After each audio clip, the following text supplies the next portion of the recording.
ಈಗ ನೀವು ರಾಜಕಾರಣದಲ್ಲಿ ಸಕ್ಸಸ್ ಆಗಿಬಿಟ್ರಿ. ನಿಮ್ಮಲ್ಲಿ ಮಾತಾಡ್ತಾ ಹೇಳಿದ್ರಿ, ನಿಮಗೆ ಸಂತೃಪ್ತ ಭಾವ ಇದೆಯಾ? ಇನ್ನೂ ಏನಾದ್ರು ದುರಾಸೆ ಉಳ್ಕೊಂಡಿದೆಯಾ? I am happy. ಪಾತ್ರ ಮಾಡುವಾಗ ಒಂದೊಂದು ಅಕ್ಷರಗಳು ಕೂಡ ಬಹಳ ಮುಖ್ಯ ಆಗುತ್ತೆ. ಹ್ಞೂ ಪದಗಳನ್ನು ಬಳಕೆ ಮಾಡುವಂಥದ್ದು, ಒಂದು ಸೆಂಟೆನ್ಸ್ ಉದ್ದಕ್ಕೂ ಹೇಳ್ಬೋದು, ಶಾರ್ಟಾಗೂ ಹೇಳಿ ಕನ್ವೆ ಮಾಡ್ಬೋದು. ಒಳ್ಳೆಯವ್ರಂತ ಅನ್ಬೇಕು ಅಂತ ಮನಸ್ಸು ಒಪ್ಪಲ್ಲ. ಆದರೆ ನಿಮ್ಮ ಬದುಕನ್ನೇ ಬಿಚ್ಚಿಟ್ಟಾಗ, ಒಳ್ಳೆಯವರಾದಾಗ ಉಮಾಶ್ರೀ ಏನು ಸಂದೇಶವನ್ನು ಸಮಾಜಕ್ಕೆ ಕೊಡ್ತಿರ್ಬೋದು? ಸರ್, ನಾನು ಒಳ್ಳೆಯವಳು ಅಂತ ಹೆಂಗೆ ಹೇಳ್ತೀರಿ ನೀವು? ನಾನು ಒಳ್ಳೆಯವಳಲ್ಲ. ನನ್ನ ಹಾದಿಯಲ್ಲಿ ಬಂದಂಥದ್ದನ್ನೆಲ್ಲ ನಾನು ಮಾಡ್ಕೋತಾ ಹೋಗಿದ್ದೀನಿ ಅಷ್ಟೇ. ಈಗ ನಿಮಗೆ ದುಡ್ಡು ಬೇಡ, ಎಲ್ಲ ತಲುಪಿದ್ರಿ, ಸಂತೃಪ್ತಿ ಇದೆ ಅಂತ ಹೇಳಿದ್ರಿ. ದುಡ್ಡು ಬೇಡ ಅಂತ ಅಲ್ಲ. ದುಡ್ಡು ಬೇಡ. ಇನ್ನೂ ಬೇಕಾ? ಯಾಕೆ ಬೇಡ? ಇನ್ನೂ ಬೇಕಾ? ಅಯ್ಯ, ಈಗ ನಿಮ್ಮ ದುಡ್ಡು ದುಡ್ಡು ಸಿಗಲ್ವಾ ನಿಮಗೆ? ಅಲ್ಲ, ಇನ್ನೂ ಬೇಕಾ? ಬರ್ಲಿ ಬಿಡ್ರಿ, ಬೋನಸ್ಸು. ಹಂಗ ಉಮಾಶ್ರೀ ಬದುಕಿನ ಮೇಲೆ ಒಂದು ಬಯೋಗ್ರಫಿ ಅಥವಾ ಬಯೋಪಿಕ್ ಯಾಕೆ ಬರಬಾರ್ದು ಅಂತ? ಬೇಡಪ್ಪ, ಯಾಕೆ? ಇಷ್ಟ ಇಲ್ಲ. ಅಲ್ಲ, ನೀವು ಐಡಿಯಲ್ ಅನಿಸ್ತಾ ಇಲ್ಲ ನಿಮಗೆ? ಇಷ್ಟ ಇಲ್ಲ. ನೀವು ಆದರ್ಶ ಅಲ್ಲ. ನನಗೆ ನನ್ನ ನೆನಪುಗಳು ಯಾವುವು ಉಳಿಬಾರ್ದು.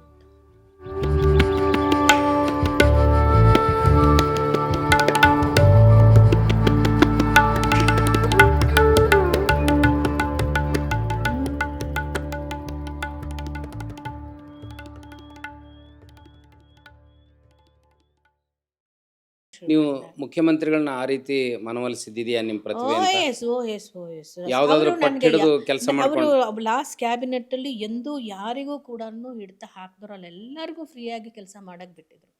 ನಾನು ಒಬ್ಬಳಿಗೆ ಅಂತಲ್ಲ, ಎಲ್ಲರಿಗೂ. ಆಮೇಲೆ ಅವ್ರು ಯಾವುದ್ರಲ್ಲೂ ಮೂಗು ತೋರಿಸ್ತಿರಲಿಲ್ಲ.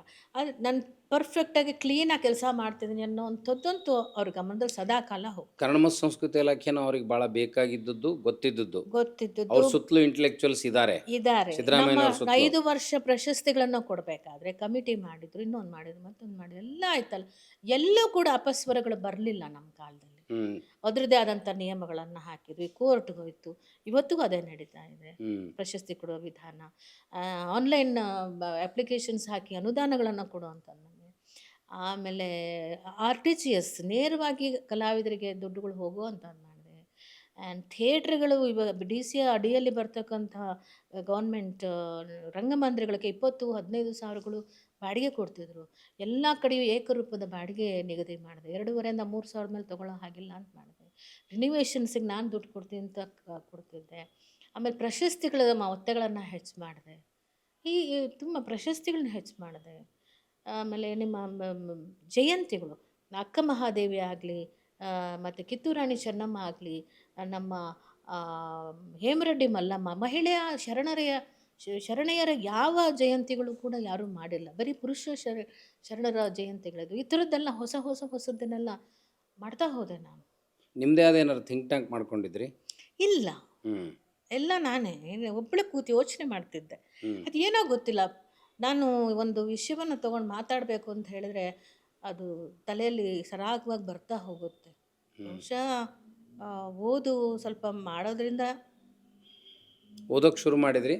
ಓದೋಕೆ ಶುರು ಶಾಸಕರಾದ್ಮೇಲೆ, ಮಂತ್ರಿಗಳಾದ್ಮೇಲೆ ಈಗ ಒಂದು ಸ್ವಲ್ಪ ಕಡಿಮೆ ಆಗ್ತಾ ಇದೆ. ಅಲ್ಲಲ್ಲ, ಅವಾಗ ಅವಶ್ಯಕತೆ ಇತ್ತು. ಈಗಲೂ ಏನಾದರೂ ಮಾತಾಡಬೇಕು ಅಂದರೆ ಪ್ರಿಪ್ರೇಷನ್ ಇಲ್ಲದೆ ಹೋಗೋದೆ.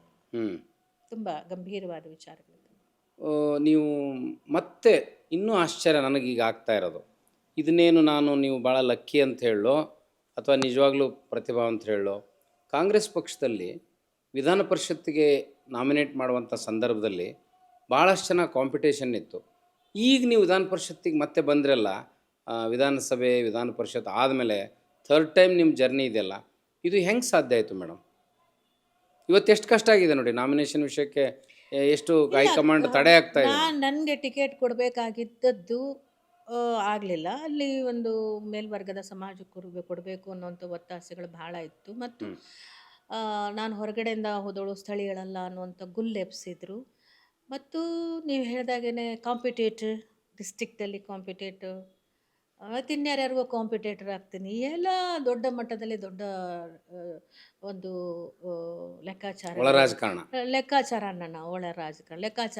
ನಡೀತಿತ್ತು. ಸೊ ಹಾಗಾಗಿ ನಾನು 10-12 ವರ್ಷ ಕೆಲಸ ಮಾಡಿದ ವಾತಾವರಣಕ್ಕಿಂತ ಭಿನ್ನವಾದ ವಾತಾವರಣವನ್ನು ಕ್ಷೇತ್ರದೊಳಗೆ ಸೃಷ್ಟಿಯೂ ಮಾಡಿದರು. ಸೊ ಹಾಗಾಗಿ ವಿಚಾರ ಮಾಡಿದೆ, ಸಾಹೇಬ್ರ ಜೊತೆ ಹೇಳಿದೆ ಹಿಂಗಿದೆ ಅಂತ ಹೇಳಿ. ಕೊನೆಗೆ ಅದು MLC ಮಾಡೋಣ ಅಂದ್ಬಿಟ್ಟು ಅವ್ರು ನಿರ್ಧಾರವನ್ನು ಅಲ್ಲ ತಗೊಂಡು ಹಂಗೆ ಭಾಳ ಜನರಿಗೆ ಪ್ರಾಮಿಸ್ ಮಾಡ್ತಾರೆ ಎಲೆಕ್ಷನ್ ಟೈಮ್ನಲ್ಲಿ, ಅದು ಮಾಡೋದಷ್ಟು ಸರಳ ಇರಲ್ಲ ಮೇಡಮ್. ಎಲೆಕ್ಷನ್ ಕಮಿಟಿನಲ್ಲಿ ಇವ್ರು ನಮ್ಮ ಸ್ವಾಮಿಗಳನ್ನ ಸಮಾಜದವ್ರನ್ನ ಕರ್ಕೊಂಡು ಹೋದಾಗ DK ಶಿವಕುಮಾರ್ ಸರ್ ಏನು ಹೇಳೋದು ಅಂದರೆ ಎಲೆಕ್ಷನ್ ಕಮಿಟಿಲಿ ರೆಸಲ್ಯೂಷನ್ ಆಗಿದೆ, ನಾವು ಮುಂದೆ ಅವರನ್ನು MLC ಮಾಡ್ತೀವಿ ಅಂತ ಹೇಳಿದರು. ಅದಾದ ನಂತರವೂ ಮತ್ತೆ ಅದೆಲ್ಲ ತಾರ್ಮೇರಾಯಿತು. ಕೊನೆಗೆ ಸಿದ್ದರಾಮಯ್ಯವರೇ ಗಟ್ಟಿಯಾಗಿ ಕೂತು ಅದನ್ನು ಹೈಕಮಾಂಡಿಂದನೂ ನಿಮ್ಮ ಹೆಸರು ಶಿಫಾರಸಾಗಿ ಬರಲಿಲ್ಲ ಅಂತ ಕೇಳಿದ್ವಿ. ಮೊದಲನೇ ಸಲ ಬರಲಿಲ್ಲ, ಅದು ಬೇರೆ ಬೇರೆ ಕಾರಣಗಳಿಗೆ ಬೇರೆಯವ್ರ ಹೆಸರನ್ನ ಹಾಕಿದರು. ಆನಂತರ ಖರ್ಗೆಜಿಯವರು ಕೂಡ ಅದನ್ನು ಒಪ್ಕೊಂಡು ಕ್ಲಿಯರ್ ಮಾಡಿಕೊಂಡ್ರು. ಈಗ ಮತ್ತೆ ವಿಧಾನ ಪರಿಷತ್ತಿಗೆ ಬಂದ್ರಿ, ಮಂತ್ರಿ ಆದ್ರಿ, ಶಾಸಕರಾದ್ರಿ. ಈಗ ವಿಧಾನ ಪರಿಷತ್ ಮೂಲಕ ಕಲಾವಿದರಿಗೆ ಯಾರು ನಿಮ್ಮನ್ನು ಆ ರೀತಿ ಮಿಥ್ಯಾರೋಪ ಮಾಡಿದ್ರು, ನೀವು ಸೊಕ್ಕಿನವರು ಕೆಲಸ ಮಾಡಲಿಲ್ಲ ಅಂತ, ಅವ್ರಿಗೆ ಯಾವ ರೀತಿ ಉತ್ತರ ಕೊಡ್ಲಿಕ್ಕೆ ನೀವು ಬಯಸ್ತೀರಿ? ಅಗತ್ಯ ಇಲ್ಲ ಸರ್, ಅಗತ್ಯ ಅಲ್ಲಲ್ಲ. ಈಗ ಅಗತ್ಯನೇ ಇಲ್ಲ. ನೋಡಿ, ನೀವೀಗ ನೀವು ಅವ್ರ ನನಗೆ ಪಾಡಿಗೆ ಅವ್ರು ಮಾತಾಡ್ತಲೇ ಇರ್ತಾರೆ. ನಮ್ಮ ನಾನು ಪಾಡಿಗೆ ಈಗ ನಿಮ್ಮ ಬಗ್ಗೆ ಈಗ ತಪ್ಪು ತಿಳ್ಕೊಂಡಿದ್ರೆ ಆನೆ ಹೋಗ್ತಿದ್ರೆ ಶ್ವಾನ ಬೊಗಳುತ್ತೆ, ಆಕಾಶ ಉದುರು ಬೀಳುತ್ತೆ ಅನ್ನೋದು ಒಂದು ಅಲ್ಲ ಗಾದೆ ಇದೆ. ಇರ್ಲಿ ಒಪ್ಕೊಂಡೆ. ಅಲ್ಲೇನೇ ಕೆಡಿಸ್ಕೊ. ನಾನು ನನ್ನ ಕುಟುಂಬದಲ್ಲಾಗಲಿ, ನನ್ನ ಗೆಳೆಯರು ಸ್ನೇಹಿತರಲ್ಲಾಗಲಿ, ಅಥವಾ ಸಮಾಜದಲ್ಲಾಗಲಿ, ಅಥವಾ ಸರ್ಕಾರದ ಒಳಗಾಗಲಿ, ಯಾರು ಏನಂದ್ರೆ ಒಂಥರ ಎಮ್ಮೆ ಚರ್ಮ ಇದೆ. ಎಮ್ಮೆ ಚರ್ಮ ಅಂತ ಅನ್ಸಲ್ಲ, ನನ್ಗೆ ಎಮ್ಮೆ ಅದು ಚರ್ಮ ಎಮ್ಮೆ ಚರ್ಮ ಅನ್ಬಾರ್ದು ಮೇಡಮ್. ಅನ್ಬಾರ್ದು. ನೀವು ವಾಸ್ತವವಾದಿ ಅನ್ಬೇಕು, ಗಟ್ಟಿವಾದಿ. ಒಟ್ಟಿನಲ್ಲಿ ವಾಸ್ತವವಾದಿ. ಯಾರು ಏನಂದು ತಲೆನೇ ಕೆಡಿಸ್ಕೊ. ಒಪ್ಕೊಂಡೆ. ಈಗ ನೀವು ಒಂದು ಬಹಳ ಹರ್ಟ್ ಆದರೆ 1-2 ದಿವಸ ನೋವು ಮಾಡ್ಕೋತೀರಿ, ಮತ್ತೆ ತಲೆ ಕುದರ್ಕೊಂಡು ಹೊರಟ್ಬಿಡ್ತೀರಿ. ಅದು ಸರಿ, ಅದು ಬೇಕು ನಿಮ್ಗೆ. ಅದನ್ನು ಬದುಕೆ ಹೆಂಗೆ ರಚನೆ ಮಾಡ್ಕೊಂಡಿದ್ದೀರಿ. ವಿನಾಕಾರಣ ಅಹಂಕಾರಿಗಳನ್ನು ಮಾತು ಹೇಳೋದು ಅಂದ್ಕೊಳ್ಳಿ ಬಿಡಿ. ನನಗೆ ನೀವು ಹತ್ರಕ್ಕೆ ಬರ್ತಿರ್ಲಿಲ್ಲ. ಯುರೋಪ್ನಲ್ಲಿ ನಾವು ಮಾತಾಡೋ ವಿಷಯ ನೀವು ಎಲ್ಲ ನಮ್ಮ 30 ಜನ ಮಹಿಳೆಯರ ಜೊತೆಗೆ ಅದೇ ಸಹಾಯ ಪಡ್ಕೊಂಡ್ರೋ ಜನನ ಹೋಗಿ ಕೇಳಿ. ಅಹಂಕಾರಿ ಅನ್ನಲ್ಲ, ಅಮ್ಮ ಅಂತಾರೆ, ಅಕ್ಕ ಅಂತಾರೆ. ಕ್ಷೇತ್ರ ಜನ ಹೆಂಗಿದ್ರು ನಿಮ್ಮ ಜೊತೆ? ಕ್ಷೇತ್ರ ಜನನೂ ಅಷ್ಟೇ, ಒಬ್ಬರು ನನ್ನ ಹೆಸರಿಡ್ ಕರೆಯಲ್ಲ, ಅಮ್ಮ ಅಂತಲೇ ಕರೆಯೋದು, ಅಮ್ಮ ಅಂತಲೇ ಕರೆಯೋದು. ಅವ್ರಿಗೆಲ್ರಿಗೂ ಇಷ್ಟವಾದಂಥದ್ದು. ಆದರೆ ಅಲ್ಲಿಯೂ ನನ್ನ ಹೆಸರನ್ನು ಕೆಡಿಸುವಂಥ ಪ್ರಯತ್ನಗಳು ಮಾಡಿದ್ರು. ಕಾರ್ಯಕರ್ತರುಗಳು ಏನೇನೋ ಹೇಳ್ಕೊಟ್ರು. ಈಗ ಪಾಪ ಅವಕ್ಕೆ ನಾವು ತಪ್ಪು ಮಾಡಿದ್ವಿ ಅಂತ ಎಷ್ಟೋ ಜನಕ್ಕೆ ಅನಿಸಿದೆ. ಈಗ ಒಂದು ವೇಳೆ ನಿಮಗೆ ಮತ್ತೆ ಮುಂದಿನ ಸಲ ತೇರ್ದಾಳಕ್ಕೆ ಟಿಕೆಟ್ ಕೊಟ್ಟರೆ ಹೋಗ್ತೀರಿ? ಖಂಡಿತ ಕೊಡುವಂಥ ಪ್ರಸಂಗ ಬರಬಹುದು. ಕಾಂಗ್ರೆಸ್ಸನ್ನು ನೀವು ಸ್ಟ್ರೆಂಗ್ತನ್ ಮಾಡ್ತೀರಿ? ಎಸ್, ತೇರ್ದಾಳನೆ ಅಂತಲ್ಲ, ಎಲ್ಲಿ ಹೇಳಿದ್ರು ಹೋಗು ಅಂದರೆ ನಾನು ಹೋಗ್ತೀನಿ. ನಾನು ಪಕ್ಷದ ನಿಷ್ಠಾವಂತ ಕಾರ್ಯಕರ್ತೆ. ಅವ್ರು ಏನು ಆದೇಶ ಮಾಡ್ತಾರೋ ಅದನ್ನು ನಾನು ಮಾಡ್ತೀನಿ. ಆ ಸೋಲೋ ಗೆಲುವೋ ತಲೆ ಹೊಡೆಯೋತ್ತೋ ಏನಾಗುತ್ತೋ ಹೋಗೋ ಅಲ್ಲಿ ಮಾಡ್ಕೊಂಬ, ಹೋಗ್ತೀನಿ ಅಷ್ಟೇ. ಈಗ ನೀವು ರಾಜಕಾರಣದಲ್ಲಿ ಸಕ್ಸಸ್ ಆಗಿಬಿಟ್ರಿ, ನಿಮ್ಮಲ್ಲಿ ಮಾತಾಡ್ತಾ ಹೇಳಿದ್ರಿ, ನಿಮಗೆ ಸಂತೃಪ್ತ ಭಾವ ಇದೆ, ಇನ್ನೇನಾದ್ರು ದುರಾಸೆ ಉಳ್ಕೊಂಡಿದೆಯಾ? I am happy. ಏನು ಎಲ್ಲ ಪೊಲಿಟಿಕಲಿ ನಾನು ಹ್ಯಾಪಿ. ಪೊಲಿಟಿಕಲಿ ಪ್ರೊಫೆಷನಲಿ ನನಗೆ ಇನ್ನೂ ಒಳ್ಳೊಳ್ಳೆ ಪಾತ್ರಗಳು ಸಿಗಬೇಕು ಅನ್ನೋ ಆಸೆ ಇದೆ. ಸಿಕ್ಕರು ಮಾಡ್ತೀರಿ ಸಿನಿಮಾದಲ್ಲಿ? ಇನ್ನು ಯಾವ ಥರದ ಮಾಡ್ತಾ ಇದ್ದೀನಿ. ಅಲ್ಲಲ್ಲ, ಯಾವ ಪಾತ್ರ ಮಾಡ್ಬೇಕಂತ ಆಸೆ? ಗೊತ್ತಿಲ್ಲ ನನಗೆ. ಅಲ್ಲ, ಏನಾರ ಚಾಲೆಂಜಿಂಗ್ ರೋಲ್ಸ್ ಬೇಕು. ಒಡಲಾಳ ಥರ ಏನಾರ ಒಂದು ಚಾಲೆಂಜಿಂಗ್, ಅದಕ್ಕಿಂತಲೂ ಚೆನ್ನಾಗಿರೋದು ಬೇಕು. ಈಗ ನಾನು ಕಲಾವಿದೆಯಾಗಿ ಆ ವಿಷಯದಲ್ಲಿ ಸ್ವಲ್ಪ ಸ್ವಾರ್ಥಿ. ಎಲ್ಲ ಖಂಡಿತ. ಎಲ್ಲಿಯೂ ನೀವು ರಾಜ್ಕುಮಾರ್ ಥರ ಒಂಥರ ಚಿರಯೌವನವನ್ನು ಇಟ್ಕೊಂಡವ್ರೆ. ಅಣ್ಣವ್ರ ಸಂಪರ್ಕ ಬಂದಿತ್ತ ನಿಮಗೆ? ಅಣ್ಣವರು ನಾನು ಸಿನಿಮಾ ಎಂಟ್ರಿ ಆದಾಗ ಕಲ್ಯಾಣ್ ಕುಮಾರ್ ಅವರು, ರಾಜ್ಕುಮಾರ್ ಸರ್ ಅವರು, ರಾಜೇಶ್ ಶಂಕರ್ ಸರ್ ಅವರು, ಶ್ರೀಕೃಷ್ಣಮೂರ್ತಿ, ದಿನೇಶ್ ಅವರು, ಬಾಲಣ್ಣ ಅವರು, ಅವರೆಲ್ಲ ಇದ್ರಲ್ಲ, ಅವ್ರಗಳ ಜೊತೆ ಎಲ್ಲನೂ ಪಾತ್ರ ಮಾಡೋ ಅವಕಾಶ ಸಿಕ್ಕಿತ್ತು ಬಿಗಿನಿಂಗ್ ಡೇಸಲ್ಲಿ. ಅಣ್ಣವ್ರ ಜೊತೆಲಿ ಒಡ ಹುಟ್ಟಿದವರು ಶಬ್ದವೇದಿ. ಐ ಥಿಂಕ್ ಆಲ್ಮೋಸ್ಟ್ ಅವರು ಸಿನಿಮಾಗಳು ನಿಲ್ಲಿಸೋಂಥ ಘಟ್ಟದಲ್ಲಿ ಮಾಡಿದ್ರು. ನಿಮ್ಮ ಜೊತೆ ನಿಮ್ಮನ್ನ ರಂಗಭೂಮಿಯಿಂದ ಬಂದವರು ಅಣ್ಣವರು, ಅವರಿಗೆ ರಂಗಭೂಮಿ ಬಗ್ಗೆ ಭಾಳ ಪ್ರೀತಿ. ಏನಂತಿದ್ರು ನಿಮ್ಗೆ ಅವರು? ಬಾರವಿ ಹೋಗವಿ ಅನ್ನೋರು ಅಷ್ಟು. ಅದಾಯಿತು. ನಿಮ್ಮ ಅಭಿನಯನ ಅವ್ರು ಗಮನಿಸಿದಾರ? ಖಂಡಿತವಾಗ್ಲು. ಅವ್ರು ಎಷ್ಟು ಮಟ್ಟಿಗೆ ಅಂತ ಹೇಳಿದ್ರೆ, ಸಣ್ಣವರು ದೊಡ್ಡವರು ಅದೆಲ್ಲ ಏನಿಲ್ಲ, ಚೆನ್ನಾಗಿ ಪಾತ್ರ ಮಾಡ್ತಾರೆ, ನೋಡ್ತಿರ್ತಾರೆ, ತುಂಬ ಕಣ್ಣು ಮಿಟುಕಿಸ್ದೆ ನೋಡ್ತಿರ್ತಾರೆ. ಒಂದ್ಸಲ ಶಬ್ದವೇದಿ ಶೂಟಿಂಗು, ಒಂದು ಸೀನ್ ಬರುತ್ತೆ, ಮಾಧವಿ ಹೀರೋಯಿನ್ನು, ಅವರು ಮಾಧವಿನ ಜಯಪ್ರಭನು ಮಾಧವಿ, ಇದು ಶಬ್ದವೇದಿಗೆ ಜಯಪ್ರದ. ಅವರು ಮತ್ತು ಅಣ್ಣ ಅವರು TV ಫ್ರಿಡ್ಜ್ ಏನೇನೋ ತಂದುಬಿಟ್ಟಿರ್ತಾರೆ. ಪಕ್ಕದ ಮನೇಲಿ ನಾನಿರ್ತೀನಿ. ನಾನೊಂಥರ ಕ್ರ್ಯಾಕಿ ಹೆಣ್ಮಕ್ಳು, ಕಾಮಿಡಿ ಹೆಣ್ಣಲ್ಲ. ಸೊ ನೋಡ್ರಿ ಬನ್ನಿರಿ ಇಲ್ಲಿ ನಮ್ಮ ಮನೆಗಿಂತ ಸಾಮಾನ್ಯರು ಓಡಿ ಬರ್ತೀನಿ. ನಾನು ಅಲ್ಲಿಂದ ಬಂದು ಜಂಪ್ ಮಾಡಿ ಕಾಂಪೌಂಡ್ನಾಗ ಕರ್ಕೊಂಡು ಅವ್ರ ಮನೆಗೆ ಹೋಗಿ ಮಾತಾಡೋ ಒಂದು ಸೀನ್ ಇದೆ. ಆ ಇಲ್ಲಿ ನಾನು ಅಣ್ಣವರು, ಜಯಪ್ರದ ಅವರು, ಸಾವುಕಾರ ಜಾನಕಿಯವರು ನಿಂತ್ಕೊಂಡಿರ್ತೀವಿ. ನಾವು ಓಡಿ ಬಂದು ನಮ್ಮ ಮುಂದೆ ಅಲ್ಲಿಟ್ಟಿರ್ತಾರೆ ಸಾಮಾನು. ಹಂಗೆ ಹೋಗಿ ಆ ಸಾಮಾನೆಲ್ಲ ಹಿಂಗೆ ನೋಡಿ ಮತ್ತೆ ವಾಪಸ್ ಪೊಸಿಷನಿಗೆ ಬಂದು ಡೈಲಾಗ್ ಹೇಳ್ದೆ. ಆಮೇಲೆ ಆಯಿತು ಅಣ್ಣ ಇನ್ನೊಂದು ಟೇಕ್ ತೊಗೊಂಬಿಡೋಣ. ಯಾಕೆ ಯಾಕೆ ಏನಾಯಿತು ಅಂತಂದಿದೆ. ಅಲ್ಲ ಒಂದು ಟೇಕಲ್ಲ, ಹಾಂ ಹಾಂ ಸರಿ ಅಂತ. ಆಮೇಲೆ ನನ್ನ ಹತ್ರ ಬಂದು ನಾರಾಯಣ್ ಸರು, ಹಿಂಗೆ ಕ್ರಾಸ್ ಮಾಡ್ತೀಯಲ್ಲಮ್ಮ, ಅಣ್ಣವ್ರನ್ನ ಕ್ರಾಸ್ ಮಾಡ್ಕೊಂಡು ಹೋಗ್ತೀಯ, ಕ್ಯಾಮ್ರಾ ಕ್ರಾಸ್ ಆಗುತ್ತೆ, ಅಣ್ಣವ್ರು ಕವರ್ ಆಗ್ತಾರೆ, ಬೇಡ ನೀನು ನಿಂತಲ್ಲೇ ಡೈಲಾಗ್ ಹೇಳು. ಅದನ್ನು ಗಮನಿಸ್ಬಿಟ್ಟಿದ್ದಾರೆ ಅವರು. ಏನು ಏನು ಏನು ಹೇಳ್ತಿದ್ದೀರಿ? ಇಲ್ಲ ಅಣ್ಣ ಸ್ವಲ್ಪ ಕ್ರಾಸ್ ಆಗ್ತಾರೆ, ಅಡ್ಡ ಬರ್ತಾರೆ ಅಡ್ಡ ಬರ್ತಾರೆ ಅಂತ ಹೇಳಿದ್ರು. ಬೇಡ ಬೇಡ ಬೇಡ ಬೇಡ, ಅವ್ರು ಹೇಗೆ ಮಾಡ್ತಾರೋ ಹಾಗೆ ಬಿಡಿ, ಅದು ಹರಿಯೋ ನೀರು, ತಡೆ ಹಾಕಬಾರ್ದು, ಬಿಟ್ಬಿಡಿ, ಎಲ್ಲಿ ಬೇಕಾದರೂ ಓಡಾಡಲಿ ಅಂತಂದರು. ಆ ಥರ ದೊಡ್ಡ ಮನುಷ್ಯ, ಭಾಳ ದೊಡ್ಡ ಮನುಷ್ಯ. ರಿಸ್ಟ್ರಿಕ್ಷನ್ ಪಕ್ಕದವ್ರು ಹಾಕಿದ್ರೆಲ್ಲ ರಿಸ್ಟ್ರಿಕ್ಟ್ ಹಾಕ್ಬೇಕು, ನಾನೇ ಮೆರಿಬೇಕು, ಎಂಥದ್ದು ಹೀರೋ ನನಗೆ ಅಡ್ಡ ಬರ್ತಾಳೆ ಪಾಪ ಡೈರೆಕ್ಟ್ರು ಅಣ್ಣವ್ರಿಗೆ ಓಲೈಸಕ್ಕೆ ಹೇಳಿರ್ಬೇಕು. ಚೇ ಎಲ್ಲಾದ್ರೂ ಉಂಟೆ. ಭಾಳ ದೊಡ್ಡ ಮನುಷ್ಯ. ನಾನು ಒಡಲಾಳ ನಾಟಕ ಬಂದು ನೋಡಿದ್ರು ಅವರು. ಓ ಹೌದು, ಆ ಒಡಲಾಳ ನಾಟಕ ನೋಡಿ ಅಕ್ಕ ಹೇಳ್ತಿದ್ರು, ಈ ಹುಡುಗಿ ಜೊತೆಲಿ ನಾನು ಪಾರ್ಟ್ ಮಾಡಬೇಕು. ಅಕ್ಕ ಏನಕ್ಕ ನನ್ನ ಜೊತೆಲಿ ಅಣ್ಣ ಪಾರ್ಟ್ ಮಾಡಬೇಕು. ಇಲ್ಲ ಕಣೆ, ಹಾಗೆ ಹೇಳಿದ್ದು. ಅದಕ್ಕೆ ಇನ್ನೊಂದು ನೆಕ್ಸ್ಟ್ ಪಿಕ್ಚರ್ಲಿ ಒಂದು ಹಾಕೊಳ್ಳೋಣ ಅಷ್ಟರಲ್ಲಿ ನಿನ್ನ ಅನುಭವ ಪಿಕ್ಚರ್ ರಿಲೀಸ್ ಆಯ್ತಲ್ಲಮ್ಮ, ಕೈ ಮುಗಿದ್ಬಿಟ್ಟೆ ನಾನು ಅಂತಂದರು. ಹಾಗೆ ಅವ್ರು ಯಾವಾಗ ನನಗೆ ಹೇಳೋರು, ಮಗಳು ಮದುವೆಗೆ ಬಂದಿದ್ರು. ಆಮೇಲೆ ನನಗೆ ತುಂಬ ಸಂತೋಷ ಕಣ್ಣಲ್ಲಿ. ಏನು ತಿಳ್ಕೊಂಡಿದ್ದೀಯ ನೀನು, ನಿನ್ನ ಮೂರ್ತಿ ಚಿಕ್ಕದಾದರೂ ಕೀರ್ತಿ ದೊಡ್ಡದು, ಹನುಮಂತ ಇದ್ದಂಗೆ ನೀನು. ತಾಯಿ ಒಬ್ಬಳೇ ನಿಂತು ಮದುವೆ ಮಾಡಿದ್ದು ಇದು ಎಲ್ಲ ಅವ್ರಿಗೆ ತುಂಬ ಹೆಮ್ಮೆ. ಹಾಗೆ ಅಣ್ಣವ್ರನ್ನ ನೋಡಿದ್ರಿ, ಒಳ್ಳೊಳ್ಳೆ ಡೈರೆಕ್ಟರ್ಸ್ ನೋಡಿದ್ರಿ. ಗಿರೀಶ್ ಕಾಸರವಳ್ಳಿ ಅಂತ ಸುಪ್ರಸಿದ್ಧ ರಾಷ್ಟ್ರ ಪ್ರಶಸ್ತಿ ಪಡೆಯುವಂಥ ನಟರ ಜೊತೆ, ನಿರ್ದೇಶಕರ ಜೊತೆ ಕೆಲಸ ಮಾಡಿದ್ರಿ. ಡಿಫ್ರೆನ್ಸ್ ಏನು ಮೇಡಮ್ ಅಲ್ಲಿ ಇಲ್ಲಿಗೆ ಕೆಲಸ ಮಾಡೋ ವಿಷಯದಲ್ಲಿ? ನನ್ನ ವೈಯಕ್ತಿಕವಾಗಿ ಹೇಳಿದ್ರೆ, ನಾನು ಸೆಟಲ್ ಆ್ಯಕ್ಟಿಂಗನ್ನು ಹವ್ಯಾಸಿ ರಂಗಭೂಮಿಲಿ subtle acting, extreme acting in professional theatre like ಉತ್ತರ ಕರ್ನಾಟಕದಲ್ಲಿ, ಗ್ರಾಮೀಣ ರಂಗಭೂಮಿ, ಆಮೇಲೆ ಈ ಕಡೆ ಕಮರ್ಷಿಯಲು ಅಲ್ಲದೆ ಈ ಕಡೆ ಹವ್ಯಾಸಿನೂ ಅಲ್ಲದಂತಹ ಮಿಡಲ್ ಬ್ರಿಡ್ಜ್ ನಾಟಕಗಳೆಲ್ಲ ಮಾಡಿದೆ. ನನಗೆ ಆ ವೇರಿಯೇಷನ್ಸ್ ಗೊತ್ತಾಗ್ತಿತ್ತು, ಗ್ರಾಫ್ ಗೊತ್ತಾಗತ್ತೆ. ಇದಿಷ್ಟೇ ಬೇಕು, ಈ ಸೀನ್ಗೆ ಹೀಗೆ ಮಾಡಬೇಕು, ಇಷ್ಟೇ ಮಾಡಬೇಕು, ಸಂದರ್ಭ, ಸನ್ನಿವೇಶ, ಪಾತ್ರ, ಅದು ಅರ್ಥ ಮಾಡ್ಕೊಂಡು ಮಾಡ್ತಾ ಹೋಗ್ತೀನಿ. ಹಾಗಾಗಿ ಯಾರು ಏನು ಕೇಳ್ತಾರೆ, ಎಷ್ಟು ಕೇಳ್ತಾರೆ ಡೈರೆಕ್ಟರ್ ಅನ್ನೋದು ಅರ್ಥ ಆಗ್ಬಿಡುತ್ತೆ. ಈಗ ಕ್ಯಾಪ್ಚರ್ ಮಾಡಿಬಿಡ್ತೀರಿ? ಈಗಲ್ಲ, ಮೊದಲಿಂದನೂ ಅದೊಂದು ನನಗೆ ರಂಗಭೂಮಿ ಕೊಟ್ಟಿರೋ ಗಳಿಕೆ ಅದು ನನಗೆ. ಡೈಲಾಗ್ಸ್ ಎಲ್ಲ ಪರ್ಫೆಕ್ಟ್ ಡೆಲಿವರಿ ಮಾಡ್ತಾರೆ, ಸಿಚುವೇಶನ್ ನೋಡ್ಕೊಂಡು ಮಾಡ್ತಾರೆ? ಇಲ್ಲ, ಬರೆದಿರ್ತಾರೆ, ಮಾಡ್ತೀನಿ. ಸುಲಲಿತವಾಗಿ ಹೇಳುವಂಥ ಸಂಭಾಷಣೆಗಳನ್ನು ಸಹಜವಾಗಿ ಆಡುಭಾಷೆಯಲ್ಲಿ ಆಡಬೇಕು ಅಂತಂದರೆ ನನ್ನ ನಾಲಿಗೆಗೆ ಸುಲಭ ಮಾಡ್ಕೊಂಡು ಮಾತಾಡ್ತೀನಿ. ನಿಮ್ಗೆ ಉತ್ತರ ಕರ್ನಾಟಕ ಭಾಷೆ ಮೇಲೆ ಬುಕ್ಕಿಶ್ ಲ್ಯಾಂಗ್ವೇಜ್ ಆದರೆ ಅದೇ ಥರನೇ ಮಾತಾಡಬೇಕು ಅನ್ನೋದು ಡಿಮ್ಯಾಂಡ್ ಇದ್ದರೆ ಅದನ್ನೇ ಮಾತಾಡ್ತೀನಿ, ಇಫ್ ದ ಸ್ಕ್ರಿಪ್ಟ್ ಡಿಮ್ಯಾಂಡ್ಸ್. ಈಗ ಶರ್ಮಿಷ್ಠ ಹೆಂಗಂದ್ರೆ ಹಂಗೆ ಮಾತಾಡೋಕ್ಕಾಗಲ್ಲ. ಈಗ ಸೋಲೋ ಲಕ್ಷ್ಮೀ ಚಂದ್ರಶೇಖರ್ ಅವರು ಮಾಡಿದರು. ಈಗ ನೀವು ಆ ಶರ್ಮಿಷ್ಠೆ ಸೋಲೋ ಒಪ್ಕೊಂಡ್ರಲ್ಲ, ಏನದು ಏನು ಅನುಭವ ಕೊಡ್ತಾ ಇದೆ? ನನಗೆ ಆರ್ ನಾಗೇಶ್ ಸರ್ ಜೊತೆಲಿ ಮತ್ತು ಸಿ ಜಿ ಕೃಷ್ಣಸ್ವಾಮಿಯವ್ರ ಜೊತೆಲಿ ಹವ್ಯಾಸಿ ರಂಗಭೂಮಿ ರಂಗ ಸಂಪದಲ್ಲಿ ಯಯಾತಿ ನಾಟಕದಲ್ಲಿ ಪಾಠ ಮಾಡಿದೆ. ಒಂದು ಸಲ ಸ್ವರ್ಣಲತೆ ಮಾಡಿದ್ದೆ, ಒಂದು ಸಲ ಯಯಾತಿಯಲ್ಲಿ ಶರ್ಮಿಷ್ಠೆ ಮಾಡಿದ್ದೆ. ನನಗೇನೋ ಆ ಶರ್ಮಿಷ್ಠೆ ತುಂಬ ಇಷ್ಟ ಆಗಿದ್ಲು. ದೇವಯಾನಿ ಮತ್ತು ಶರ್ಮಿಷ್ಠೆ ಕ್ಯಾರೆಕ್ಟರ್ಸ್ನ ನೋಡುವಾಗ ಅವಳು ರಾಕ್ಷಸ ಕನ್ಯೆ ಆದರೂ ಮನುಷ್ಯತ್ವದ ಮೂರ್ತಿಯಾಗಿ ನಡ್ಕೋತಾಳೆ. ದೇವಯಾನಿ ಮನುಷ್ಯಳಾದರೂ ಕೂಡ ಅವಳಲ್ಲಿ ಕ್ರೋಧ, ಅಸೂಯೆ, ದ್ವೇಷಗಳನ್ನು ತುಂಬಿ ತುಳುಕ್ತಾ ಇರುತ್ತೆ.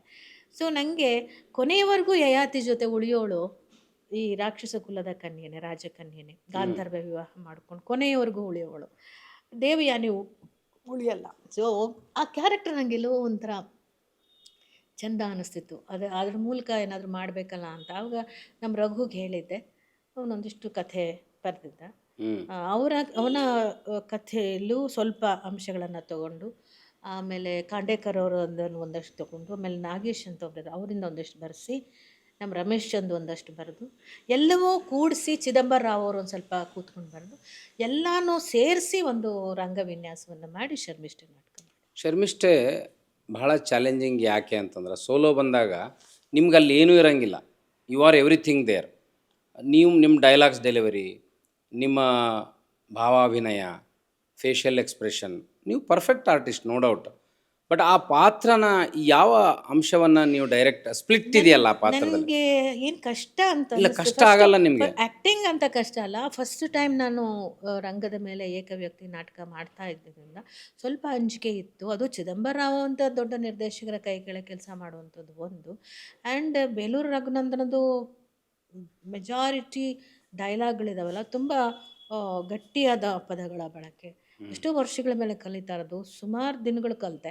ಒಂದು ಅರ್ಥ ಇವಾಗ ಮರಾಯ ಈ ಆಟಕನ ಬೇಡ ಏನು ಬೇಡ ಹೋಗ್ಲಾಗೆ ನಾನು ಕಲಿಯಲ್ಲ ಅನ್ನೋಷ್ಟು ಡಿಸ್ಟರ್ಬು ಕೂಡ ಆದೆ. ಆ ಥರ ಗಟ್ಟಿ ಸಂಭಾಷಣೆಗಳು ಇರೋವಂಥದ್ದು ಕೂಡ ಇದೆ. ಕೆಲವೊಂದು ಕಡೆ ಸಾಮಾನ್ಯವಾಗಿ ಮಾಡ್ತಾ ಹೋಗ್ತೀನಿ. ಇವ್ರದ್ದು ಈ ನಾಟಕದಲ್ಲಿ ಒಂದು ಗತಿ, ಒಂದು ಸ್ಟಾರ್ಟ್ ಆದರೆ ಕಥೆ ಒಂದು ಗತಿಯಲ್ಲಿ ಹೋಗ್ತಾ ಇರತ್ತೆ. ಈ ನಾಟಕ ಹಂಗಲ್ಲ, ನೆನಪಿನ ಸುರುಳಿಗಳು ಬಿಚ್ಕೊಳ್ತಾ ಹೋಗೋ ಸ್ಟೈಲಲ್ಲಿ ಮಾಡಿದ್ದಾರೆ. ಎಲ್ಲೋ ವರ್ತಮಾನಕ್ಕೆ ಬರ್ತಾಳೆ, ಎಲ್ಲೋ ಭೂತಕಾಲಕ್ಕೆ ಕೊಟ್ಟೋಗ್ತಾಳೆ, ಇನ್ನೆಲ್ಲೋ ಭವಿಷ್ಯತ್ತಿನ ಬಗ್ಗೆ ಮಾತಾಡ್ತಾಳೆ, ಅಲ್ಲ ಹಾಗಾಗಿತ್ತು ಅಂತ ಹೇಳ್ತಾಳೆ, ಮತ್ತು ಪ್ರೆಸೆಂಟಲ್ಲಿ ನಡೀತಾ ಇರೋದನ್ನು ಪ್ರಶ್ನೆಗಳು ಮಾಡೋಕ್ಕೆ ಶುರು ಮಾಡಿಬಿಡ್ತಾಳೆ. ಸೊ ಸ್ವಲ್ಪ ಅದು ನನಗೆ ಹೊಸ ಥರ ಅನ್ನಿಸ್ತು. ಸ್ವಲ್ಪ ಮಟ್ಟಿಗೆ ತಿಳ್ಕೊಂಡು ಮಾಡೋ ಪ್ರಯತ್ನ ಮಾಡಿದೆ. ಯಾಕಂದ್ರೆ ಅಲ್ಲಿ ಗೊಂದಲ ಇದೆ ಅಲ್ಲ ಆ ಪಾತ್ರದಲ್ಲಿ, ಅವಳು ಹೆಂಡ್ತಿನೋ ತಾಯಿನೋ. ಗೊಂದಲ ಅನ್ನೋದಕ್ಕಿಂತಲೂ ಅವಳಲ್ಲಿ ಬದುಕಿನ ಬಗ್ಗೆ ಬಹಳ ಆಳವಾದಂತಹ ಒಂದು ಪ್ರೀತಿ ಇರುತ್ತೆ ಬದುಕಿನ ಬಗ್ಗೆ. ಮತ್ತು ಪ್ರೀತಿ,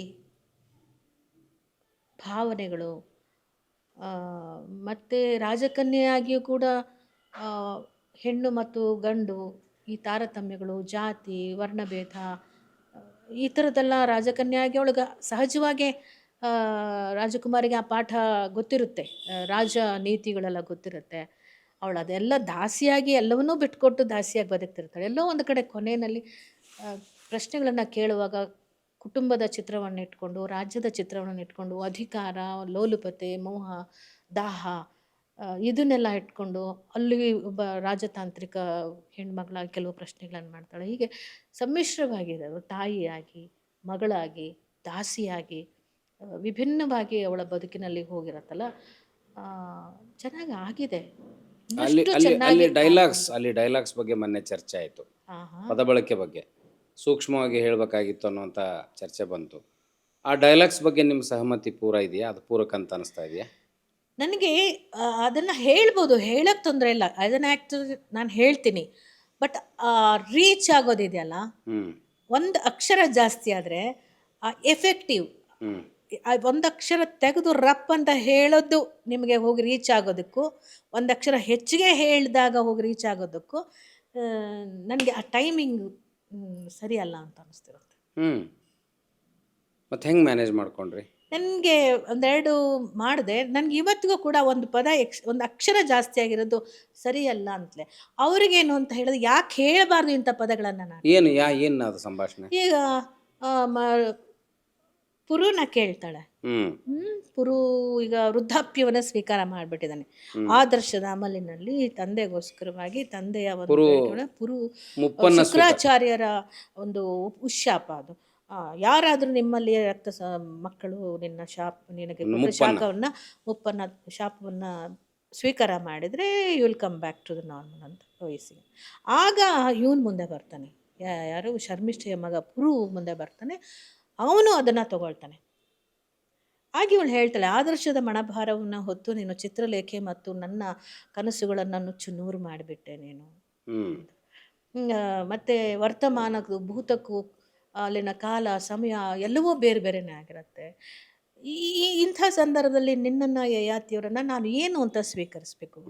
ಈಗ ಅವನಲ್ಲಿ ಮಗ ಇದ್ದಾನೆ, ಗಂಡನಲ್ಲಿ ಹೋದರೆ ಮಗ ಇದ್ದಾನೆ, ಮಗನಲ್ಲಿ ಬಂದರೆ ಗಂಡ ಇದ್ದಾನೆ. ಈಗ ನಾನು ಏನಂತ ಸ್ವೀಕರಿಸಬೇಕು? ಮಗ ಅಂತ ಅಪ್ಪಿಕೊಳ್ಳಬೇಕು ಅಥವಾ ನಿನ್ನನ್ನು ಗಂಡ ಅಂತ ಭೋಗಿಸಬೇಕು ಅಂತ ಇದೆ ಡೈಲಾಗ್. ಇವರು ಮಗ ಎಂದು ಅಪ್ಪಿಕೊಳ್ಳಲಿ ಅಥವಾ ಗಂಡ ಎಂದು ಸಂಭೋಗಿಸಲಿ. ಸೊ ಭೋಗದಲ್ಲಿ ಅನೇಕ ಅರ್ಥಗಳಿದೆ, ಅನೇಕ ವಿಧವಾದ ಭೋಗಗಳಿದೆ. ಸೊ ಭೋಗ ಅಂದ್ರೇ ಸಾಕು ಅಂತ ನಾವು ಅಂದಾಗ ಪರ್ಟಿಕ್ಯುಲರ್ ಆಗಿ ದೇಹ ಪ್ರಕ್ರಿಯೆಗಳ ಬಂದಾಗ ಸಂಭೋಗ ಅಂತ ಯಾರು ಡೈರೆಕ್ಟರ್ದ ಹಠನೋ ಅಥವಾ ಸಂಭೋಗ ಅಂತ ಡೈಲಾಗ್ಸ್ ಹೇಳಿ. ರೈಟರ್ ಇರ್ಬೋದು? ಒಂದು ಹೆಣ್ಣಿಗೆ ಒಂದು ದೇಹ, ಗಂಡನ ದೇಹ ಬೇಕು ಅನ್ನೋ ಸಂಭೋಗದ ದೃಷ್ಟಿಯಲ್ಲಿ ಏನಾದ್ರು ಬಂತು ಅಂದಾಗ ಭೋಗ ಅಂದ್ರೆ ಅಷ್ಟು ಸಂಭೋಗನೇ ಬೇಕು. ಭೋಗ ಅಂದ್ರೆ ಎಲ್ಲ ಬೇರೆ ಬೇಕು. ಲೋಲುಪತೆನೇ ಲೋಲುಪತೆ ಆಗುತ್ತೆ, ಆಗತ್ತೆ. ಐಷಾರಾಮಿ ಅಂತ ಆಗುತ್ತೆ. ಸಂಭೋಗ ಅಂತ ಹೇಳಿ ತೊಂದರೆ Accurate. ಇಲ್ಲ ನಿಮ್ಮ ಮನಸ್ಸು ಒಪ್ಪಿರ್ಲಿಲ್ಲ ಅಂತ ಹೇಳಿ ನಾನು ಹೇಳ್ಬಿಟ್ಟೆ. ಅಲ್ಲ, ನೀವು ಆಸ್ ಅನ್ ಆರ್ಟಿಸ್ಟ್ ಆಗಿ ಹೇಳಿದ್ರಿ. Relevance. ನಾನು ನನಗೆ ಭೋಗಿಸಲೆ ಅನ್ನೋದು ಬಹಳ ಸುಲಭವಾಗಿ ರೀಚ್ ಆಗ್ಬಿಡತ್ತೆ. ಏನು ಸಂಕೋಚ ಇರಲ್ಲ. ಸಂಕೋಚ ಇರಲ್ಲ. ಸಂಕೋಚಕ್ಕಿಂತಲೂ ರೀಚಿಂಗ್ ಈಸ್ ಇಂಪಾರ್ಟೆಂಟ್. ಸಂಭೋಗಿಸಲಿಂದ ಸ್ವಲ್ಪ ಎಳತಾಗುತ್ತೆ, ಒಂದು ಅಕ್ಷರ ಹೆಚ್ಚಾಗುತ್ತೆ. ಭಾರ ಪಾತ್ರ ಮಾಡುವಾಗ ಒಂದೊಂದು ಅಕ್ಷರಗಳು ಕೂಡ ಬಹಳ ಮುಖ್ಯ ಆಗ್ಬಿಡುತ್ತೆ. ಪದಗಳನ್ನು ಬಳಕೆ ಮಾಡುವಂಥದ್ದು, ಒಂದು ಸೆಂಟೆನ್ಸ್ ಉದ್ದಕ್ಕೂ ಹೇಳ್ಬೋದು, ಶಾರ್ಟಾಗೂ ಹೇಳಿ ಕನ್ವೆ ಮಾಡ್ಬೋದು. ಆ ಥರ ಅದರಗಳ ಮೇಲೆ ತುಂಬ ಕೃಷಿ ಮಾಡ್ತಿರ್ತೀನಿ ನಾನು. ಆ ಥರ ಸಂದರ್ಭಗಳು ಹೀಗೆ. ಸೋಲೋ ಮಾಡಿರಲಿಲ್ಲ, ಒಪ್ಕೊಂಡ್ರಿ ಎಲ್ಲ. ಈಗ ಒಂದು ಲಾಸ್ಟ್ ಸ್ಟೇಜ್ನಲ್ಲಿ ನೀವು ಇದ್ದೀರಿ, ಇನ್ನೂ ಒಳ್ಳೊಳ್ಳೆ ಪಾತ್ರಗಳು ಬರ್ಬೇಕಂತ ಹೇಳ್ತೀರಿ. Solo is a really challenge. ಇದು ಬಹಳ ಪ್ರದರ್ಶನಗಳು ಮಾಡುವಂಥ ಅವಕಾಶ ನಿಮ್ಮ ಸ್ಟಾರ್ಡಮ್ಲಿಂದ. ಉಮಾಶ್ರೀ ಒಬ್ಬ ದೊಡ್ಡ ನಟಿ, ಮಂತ್ರಿಗಳಾಗಿದ್ದವರು, ಹೀಗೆ ಅಪೇಕ್ಷೆ ಪಟ್ಟು ಕಲಾಭಿಮಾನಿಗಳು ಆ ನಾಟಕಗಳನ್ನ ರಾಜ್ಯದುದ್ದಕ್ಕೂ ನಿಮ್ಮ ಸೋಲೋನ ನೋಡ್ಲಿಕ್ಕೆ ಬಯಸಿದರೆ ನೀವು ತಿರುಗಾಡ್ತೀರಿ? ಅಲ್ಲ, ಈಗ ತಿರುಗಾಟ ಶುರು ಮಾಡಿದ್ದೀನಿ. ಆದರೆ ನಾನೊಬ್ಬ ಸಿನಿಮಾ ನಟಿ, ಒಬ್ಬ ಮಂತ್ರಿ ಆಗಿದ್ದವಳು, ನಂದೊಂದು ಸ್ಟೇಟಸ್ ಇರುವಂಥದ್ದು, ಅವ್ರು ಬಂದಿದ್ದಾರಂತೆ, ನಾವು ನಾಟಕಕ್ಕೆ ಹೋಗಬೇಕು, ಆ ಥರ ಅಂದ್ಕೊಂಡು ಬರೋದಕ್ಕಿಂತಲೂ ಒಂದು ನಾಟಕವನ್ನು ನೋಡಲಿಕ್ಕೆ ಹೋಗ್ತಿದ್ದೀವಿ. ಶರ್ಮಿಷ್ಠೆ ನಾಟಕವನ್ನು ನೋಡ್ಲಿಕ್ಕೆ, ಉಮಾಶ್ರೀ ನೋಡೋಕೆ ಹೋಗೋದಲ್ಲ, ಅಲ್ಲಿ ಶರ್ಮಿಷ್ಠೆನ ನೋಡೋಕೆ ಹೋಗ್ತಿದ್ವಿ ಅನ್ನುವಂಥದ್ದು ಇದೆಯಲ್ಲ, ಅದು ನನಗೆ ತುಂಬ ಮುಖ್ಯವಾದಂಥದ್ದು. ಹಾಗಾಗಿ ಅವರ ಟಿಕೆಟ್ ಮಾರಾಟ ಆಗಲಿ, ಅವರ ಅಡ್ವರ್ಟೈಸ್ಮೆಂಟ್, ಯಾರಿಗೂ ನಾನು ಒಬ್ಬರಿಗೂ ಫೋನ್ ಮಾಡಲ್ಲ. ಯಾರೋ ನಿಮ್ಮಂಥವ್ರಿಗೆ ಒಬ್ರಿಗಿಬ್ರಿಗೆ ಅಷ್ಟೇ. ದುಡ್ಡು ತಗೊಳ್ಳಲ್ಲ. ನಮ್ಮದೇ ಅಲ್ವಾ ತಂಡ, ನಮ್ಮ ರಂಗಸಂಪದ, ನನ್ನ ಬೆಳೆಸಿದ ನನ್ನ. ಮತ್ತು ನೀವು ಭಾಳ ಸ್ಟಾರ್ ಆಗಿ ಬೆಳೆದಿರಿ, ನಂಗೆ ದುಡ್ಡು ಕೊಡ್ರಿ ರಂಗಭೂಮಿಯಿಂದ ಅಂತ. ಬಂದು ನೋಡಿ ನಮ್ಮ ಥಿಯೇಟ್ರಲ್ಲಿ, ಇವಾಗ ನಮ್ಮ ಪ್ರಾಕ್ಟೀಸಲ್ಲಿ ಹೆಂಗಂದಂಗೆ ಹತ್ರ ಪತ್ರ ಇನ್ನೂ ಅವ್ರು ಯಾರಾದರೂ ಬಂದಿರ್ತಾರೋ ಇಲ್ವೋ, ಕಸ ಗುಡಿಸಿರ್ತಾರೋ ಪರ್ಕೆ ತೊಗೊಂಡು ನಾವೇ ಕಸ ಗುಡಿಸಿ ಕೂತ್ಕೊಂಡು, ನಮ್ಮದು ಒಂಥರ ನಮ್ಮ ಮನೆ, ನಮ್ಮ ಕುಟುಂಬ. ಅದು ಅಲ್ಲಿರೋ ಅದು ಒಂದು ವಿಧಾನೇ ಬೇರೆ ನಮ್ಮದು. ಸೊ ಹಾಗೆ ನಾನು ನನ್ನ ಇನ್ಫ್ಲೂಯೆನ್ಸ್ನ ಎಲ್ಲೂ ನಾಟಕಗಳ ಮೇಲೆ ಬಿಡಲ್ಲ ನಾನು. ಅಲ್ಲ, ಇಲ್ಲಿ ಪ್ಯೂರ್ಲಿ ಕಲಾವಿದೆಯಾಗಿ ನಾಟ್ ಬಿ. ಇನ್ನೂ ರಿಹರ್ಸಲ್ ಮಾಡ್ತಾ ಇದ್ರಲ್ಲ ನೀವು? ಈಗ ಮಾಡ್ತಾ ಇದ್ದೀನಿ. ಅಲ್ಲ, ಯಾಕೆ ಎಲ್ಲ ಪರ್ಫೆಕ್ಟ್ ಆಗಿದ್ದೀರಿ, ನೀವು ಇಷ್ಟಿದ್ರು ಕೂಡ ಯಾಕೆ ಬೇಕು? ನಾನು ನಿಮ್ಮ ಅದ್ರ ಕೆಲವು ಫೋಟೋಸ್ ನೋಡಿ, ಬೇಕು ನಾನು 1.5 ತಿಂಗಳು ಗಾಯಬ್, ನಾನು ನಿಮ್ಗಳ ಜೊತೆ ಎಲ್ಲ ಫಾರಿನ್ ಬಂದ್ಬಿಟ್ಟೆ. ನಾನು ಡೈಲಾಗ್ ಎಲ್ಲ ತಲೆನಲ್ಲಿ ಅರ್ಧಂಬರ್ಧ ಇದೆ. So I have to. ಆಮೇಲೆ ಅದ್ರ ಫೋಟೋಸ್ ನೋಡಿದೆ ನಿಮ್ಮ ಫಸ್ಟ್ ಪರ್ಫಾರ್ಮೆನ್ಸ್ದು. ನಿಮ್ಮ ಬಾಡಿ ಲ್ಯಾಂಗ್ವೇಜು, ಎಕ್ಸ್ಪ್ರೆಷನ್ಸ್ ಭಾಳ ಅದ್ಭುತವಾಗಿದೆ.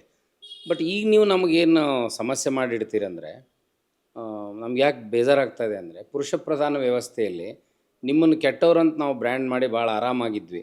ಆದರೆ ಇವತ್ತು ನೀವು ನಮ್ಮನ್ನು ಹೆಂಗೆ ಮೆತ್ತಗೆ ಮಾಡಿದ್ರಿ ಅಂದರೆ, ಒಳ್ಳೆಯ ತಾಯಿ ಆದ್ರಿ, ಅಂಥ ಕುಡುಕ ಗಂಡನ ಕಟ್ಕೊಂಡು ಒಳ್ಳೆಯ ಹೆಂಡತಿ ಆದ್ರಿ, ಬದುಕನ್ನು ಸಹಿಸ್ಕೊಂಡ್ರಿ, ರಂಗಭೂಮಿಯನ್ನು ಕಿರುಕುಳವನ್ನು ಸಹಿಸ್ಕೊಂಡು ಹೊಟ್ಟೆಪಾಡಿಗಾಗಿ ಒಳ್ಳೆಯ ನಟಿ ಆದ್ರಿ, ಕಾರ್ಯಕರ್ತೆ ಆದ್ರಿ, ರಾಜಕಾರಣ ಮಾಡಿದ್ರಿ, MLC ಆದ್ರಿ, ಶಾಸಕರಾದ್ರಿ, ಗೊತ್ತಿರದೆ ಪ್ರದೇಶಕ್ಕೆ ಹೋಗಿ ಚುನಾವಣೆಯನ್ನು ಎದುರಿಸಿದ್ರಿ, 2ನೇ ಸಲ ಗೆದ್ರಿ. ಆಮೇಲೆ ಮಂತ್ರಿ ಆದಮೇಲೆ ನಿಜವಾದ ಕಲಾವಿದರಿಗೆ ನ್ಯಾಯ ಸಿಗಬೇಕು ಅಂತ ಅಹಂಕಾರಿ ಅಂತ ಅನ್ಸ್ಕೊಂಡ್ರಿ. ಹೀಗೆಲ್ಲ ಒಳ್ಳೆತನದ ಟ್ಯಾಗ್ಗಳನ್ನು ನಿಮಗೆ ಕೊಡಬೇಕಾದ್ರೆ ಸಿಟ್ಟು ಬರುತ್ತೆ.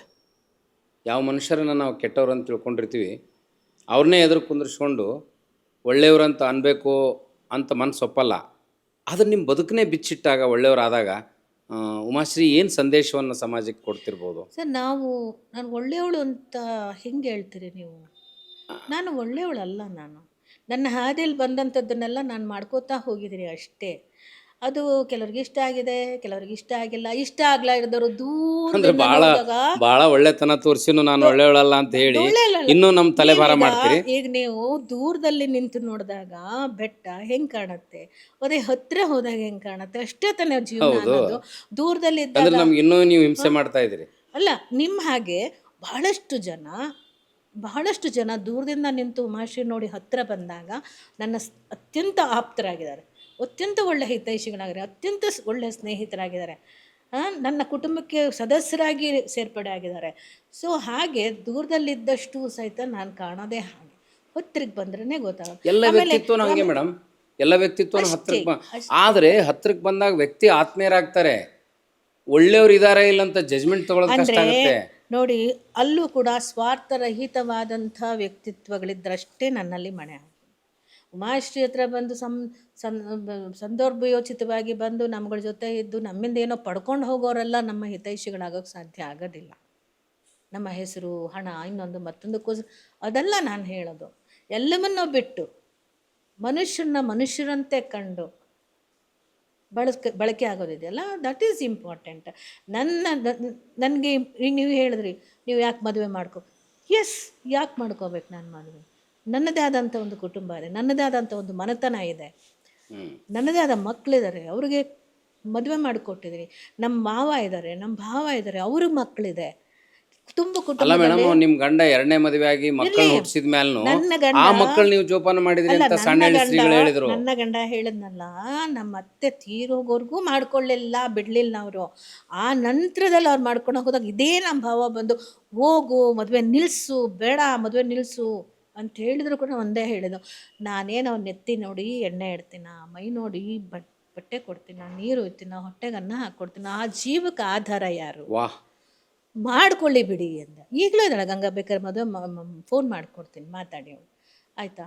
ಮಾಡಿಕೊಂಡು ಅಷ್ಟು ವರ್ಷ ಅವಳು ಒಂದು 11 ವರ್ಷ ಅವನ ಜೊತೆ ಜೀವನ ಮಾಡಿದ್ಲು, ಮತ್ತೆ ಹೊಟ್ಟೋದ್ಲು. ಮತ್ತು ಈಗ ಕೊನೆಯ ಗಳಿಗೆಯಲ್ಲಿ ಮಗ ಮತ್ತೆ ಕರ್ಕೊಂಬಂದಿದ್ದಕ್ಕೆ ಒಂದು 6 ತಿಂಗಳು ಆತನ ಸೇವೆ ಮಾಡಿ ಮಣ್ಣಿಗೆ ಹಾಕಿದ್ರು. ನಾ ಹೇಳೋದೇನು ಅಂದರೆ, ಆ ಮಕ್ಕಳು ನೀವು ಜೋಪಾನ ಮಾಡಿದ್ರಂತಲ್ಲ, ಅವನ ಎರಡನೇ ತಾಯಿಗೆ ಹುಟ್ಟಿದ ಮಕ್ಕಳು ನೀವು ಜೋಪಾನ ಮಾಡಿದ್ರಂತೆ, ಶಿಕ್ಷಣ ಕೊಟ್ರಂತೆ. ಸ್ವಲ್ಪ ದಿವಸಗಳ ಮಟ್ಟಿಗೆ ಅವರನ್ನು ಚೆನ್ನಾಗಿ ನೋಡ್ಕೋಬೇಕು. ಅಂದರೆ ಒಳ್ಳೆ ಎಜುಕೇಷನ್ ಕೊಡ್ಸೋಣ, ಅವನು ಒಳ್ಳೆ ದಾರಿಗೆ ತರೋಣ. ಈ 2 ಮಕ್ಕಳನ್ನ ಕೈ ಹಿಡಿದ ಹಾಗೆ ಅವ್ರಿಗೂ ನನ್ನ ಗಂಡ ಹೇಳಿದ, ಅವ್ರಿಗೆ ಒಳ್ಳೆ ಎಜುಕೇಷನ್ ಕೊಡಿಸು, ಆ 2 ಮಕ್ಕಳು ನೋಡ್ಕೊಂಡಿದ್ಯಾ, ಇವಳು ಬಿಟ್ಟು ಹೋಗ್ಬಿಟ್ಲು, ಅವಳು ಬಿಟ್ಟು ಹೋಗ್ಬಿಟ್ಲು. ಸೊ ಹಾಗೆಲ್ಲ ಅವಾಗಿತ್ಲೇನಪ್ಪ ಸಣ್ಣ ಹೇಳಿಗಾಗ್ತಾ. ಸೊ ಸಣ್ಣ ಹೇಳಿಗೆ ಹೋಗಿ ಅಲ್ಲ, ಬಟ್ ಆ ಮಕ್ಕಳಿಗೆ ವಿದ್ಯೆ ಹತ್ತಲಿಲ್ಲ. ಅಲ್ಲಿನ ವಾತಾವರಣವೇ ಬೇರೆ, ಕಬ್ಬನ್ಪೇಟೆ ಸುತ್ತಮುತ್ತ ವಾತಾವರಣಗಳೇ ಬೇರೆ. ಆ ವಾತಾವರಣಕ್ಕೆ ಹೊಂದ್ಕೊಂಡ್ಬಿಟ್ರು ಮಕ್ಕಳು. ಹೆಚ್ಚು ಈ ನನ್ನ ರೀತಿ ನೀತಿಗಳಿಗೆ ಅವ್ರಿಗೆ ಇಷ್ಟ ಆಗಲಿ. ದೊಡ್ಡವನು ತೀರ್ಕೊಂಡ ನಮ್ಮ ಇತ್ತೀಚೆಗೆ. ಅವನೊಂದು 2-3 ತಿಂಗಳಿಟ್ಟೆ ನಿಮ್ಮ ಹಾನ್ಸನಲ್ಲಿ. ಅವನ್ನ ಅಚಾನಕ್ ಆಕ್ಸಿಡೆಂಟ್ ಆಗಿಬಿಡ್ತು, ಅವನಿಗೆ ICUನಲ್ಲಿಟ್ಟಿದ್ದೆ, ಉಳಿಸ್ಕೊಳಕ್ಕಾಗಲಿಲ್ಲ.